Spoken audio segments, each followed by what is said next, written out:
Hello, everybody. Good morning, and welcome back to the latest edition of the Morning Bulletin here on the Blood Red channel. I'm your host, Edward Kay. Joining me this morning is Andrew Beasley, and we're going to start today by talking about the big Liverpool news from yesterday that Liverpool did, of course, appeal Alexis Mac Allister's red card that he received in the 3-1 win over Bournemouth, and it has been successfully overturned, so he won't have to serve a three-match ban. Obviously makes him available for the Newcastle clash at the weekend on Sunday. I mean, Andrew, I don't think it was ever a red, but I have to say, I think I was expecting it to be upheld. I think it's just sort of, I'm a bit of a pessimist when it comes to refereeing in this country, but I think it's just sort of what we're expected to see by now. So were you surprised that it's been overturned? Yeah, very much so. I was sort of similar mindset to yourself. I didn't think it was a red card, and I think, referees are allowed to make mistakes. I've sort of no issue with that. But I think for the VAR to sort of look at that and decide that it was still a red is somewhat baffling. Obviously, as everyone will know, I'm sure the VAR was Paul Tierney, who he and Klopp clearly don't like each other. Again, that's fine. These things happen, but you can't help but wonder about, what's the sort of thought process that leads to sort of thinking that was a red card. And like you, I didn't sort of expect that it would be overturned. There's been several appeals from Liverpool over the years for red cards. I looked them up. There was Mascherano, Sadio Mane, Philip Degan, Donny, the goalkeeper. They all got sent off. They all got appealed. They all got turned down. Obviously, varying different offences. They're not all identical, but I think it is fairly rare for these things to be overturned. And it's just sort of a strange coincidence that in 2000, Gary Mac Allister was sent off in the second game, and he appealed, and it was overturned. And Liverpool won the treble of cups that season, including the UEFA Cup, which is now the Europa League. So, I mean, if anyone's looking for an omen, what better one can you have than a Mac Allister being wrongly sent off in the second game? I mean, if that's written in the stars, surely. Yeah, maybe a bit of a reach there, but that is that's certainly nice to know. I mean, like I said, neither of us probably expected it to be overturned. But do you think it probably would have set a pretty dangerous precedent if it had been allowed to stand? If you got a 3-match ban for such an innocuous challenge, I mean, you could clearly see there was no malice in it. I think in order to be consistent, you'd be seeing strikers getting sent off for tackles like that on centre backs pretty much every other game, wouldn't you? Do you think it would have just been too much of a dangerous precedent for them to set? I mean, possibly, but I think the key word in your question there really is consistent, or the lack thereof of consistency. I think that's what annoys fans the most. I mean, again, Mac Allister was booked for waving an imaginary yellow card in the first game. Thomas Partey then did that in the Arsenal game Monday night. Nothing happened to him.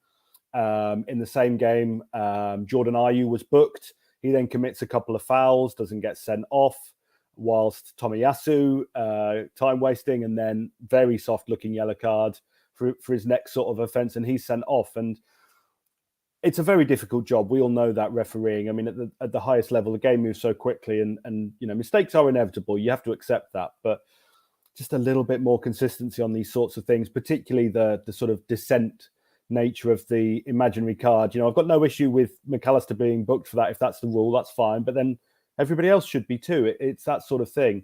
And yeah, I mean, in terms of a precedent, I mean, it's interesting to me that I think there were 5 red cards in the Premier League this weekend, which is really high. It's the highest in a single match week for 8 years since 2015. I think there were about 9 red cards 1 week. It was a crazy one.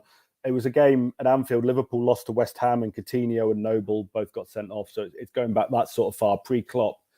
So I do wonder if the sort of, referees, even if it's subconscious, are just sort of trying to, lay down the law a little bit early in the season. Like, we're not going to take any nonsense and stuff like that. But I mean, certainly, I think if the Mac Allister red had been upheld, you would have to worry about the sort of future of there's, other soft red cards like that are going to be upheld.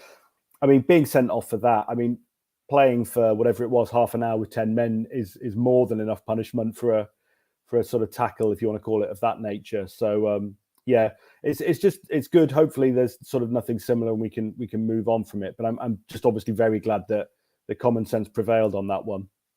Yeah, as you said, consistency sort of the operative word. I mean, another one, if you look at the penalty that Aston Villa got for Ollie Watkins being wiped out by their keeper, I mean, I don't know how that is even remotely as bad as what Onana did against Wolves, and you see no penalty for that. But yeah, I think, as you say, fans just looking for a bit more consistency. But obviously, it's always a benefit not having one of your players out for 3 games, even more so when, don't get me wrong, he's bedded into the team pretty nicely so far, Mac Allister, but he is obviously still getting used to his role and bedding in. And I mean, I think last season, obviously, we saw, I can't remember if it was the second game, but the game against Crystal Palace where Darwin Núñez got sent off. I think that probably stunted his growth a little bit because we sort of had to wait around for another 3 games before we could bed him into the system. How helpful is it that Klopp now doesn't have to worry about that with Alexis Mac Allister and he can go into Newcastle with him available? Yeah, it's fantastic, really, because as you say, that probably did hinder Núñez last season. I mean, particularly at this, I mean, never a good time for a 3-match ban, obviously, but at this time of season, it's the sort of one time of the season where there's 1 game a week. So you have a 3-game ban, and then you have the international break, and you know, a player probably goes a month or more without playing because there's only 1 game a week. You can't drop them into the Europa League or the League Cup to keep them active and stuff like that. So yeah, no, it is massive. And obviously as well, looking ahead to Newcastle, I mean, with sort of Endo coming in, whether he starts, but obviously it raises at least the possibility of Mac Allister playing further forward. And from what we've seen so far, I mean, that would only be a good thing for Liverpool. But we'll have to wait and see what happens with that. But yeah, I mean, it's only good because, you know, Liverpool are basically going to be playing an entirely new midfield 3 quite a lot this season. So to be unable to try that until sort of the middle of September or later or whenever it was going to be would have been a detriment. So yeah, it only bodes well, really.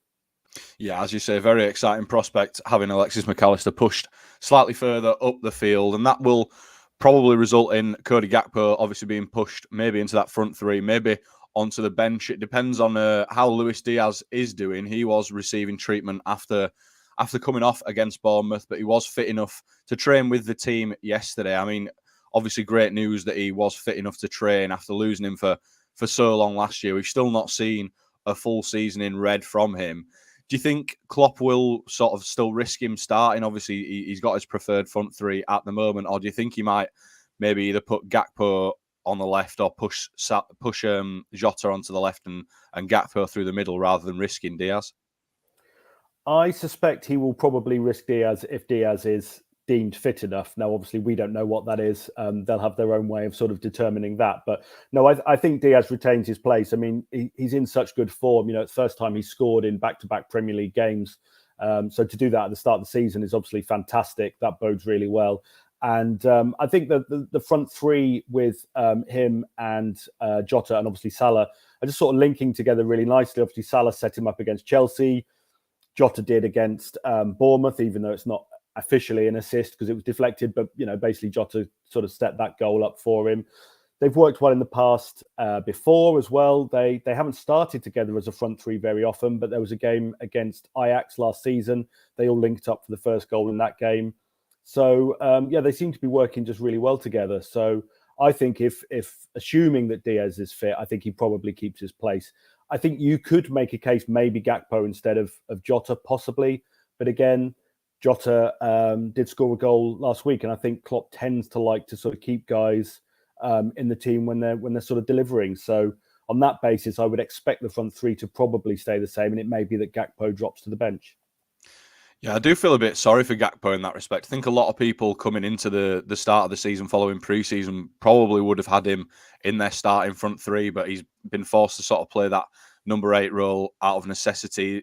Klopp seems convinced he can play there. I'm not as convinced. It's not really been that successful of a role for him. So we'll see whether he is in that front 3 or whether he is on the bench. But I probably wouldn't expect to see him in that midfield 3 with Alexis Mac Allister still being available now. And obviously Trent Alexander-Arnold, I mean, a lot of people worried seeing stuff on social media, him sort of limping off with an ice pack at the end of the game. But he was also fit for training yesterday. I mean, we've not really seen the best of Trent yet in this system this season, I don't quite think. But do you think, Andrew, that that's largely down to not having a proper number 6 next to him yet?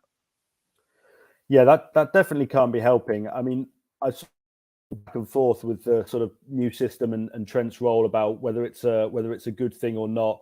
I mean, clearly looking ahead to the game this week, he played very well at Newcastle towards the end of last season. Pretty sure he got an assist for Nunes, I think it was. So on that basis, I think he probably will come into will be sort of obviously looking to do sort of similar if he is fit. But obviously, I think it's valid to have some concerns. I mean, he barely created a chance in pre-season. He did pick up one assist thanks to Diaz dribbling past about three people and slotting it in the bottom corner. He didn't create any chances at Chelsea, a couple against Bournemouth. So he's not been in sort of great form creatively, which is obviously the main sort of thing that he brings to the team. So, but I mean, I'm saying all that. He's clearly not going to be dropped if he's fit and available. But hopefully can sort of draw on last season at Newcastle, maybe a similar performance and perhaps sort of kickstart his way into this season a little bit.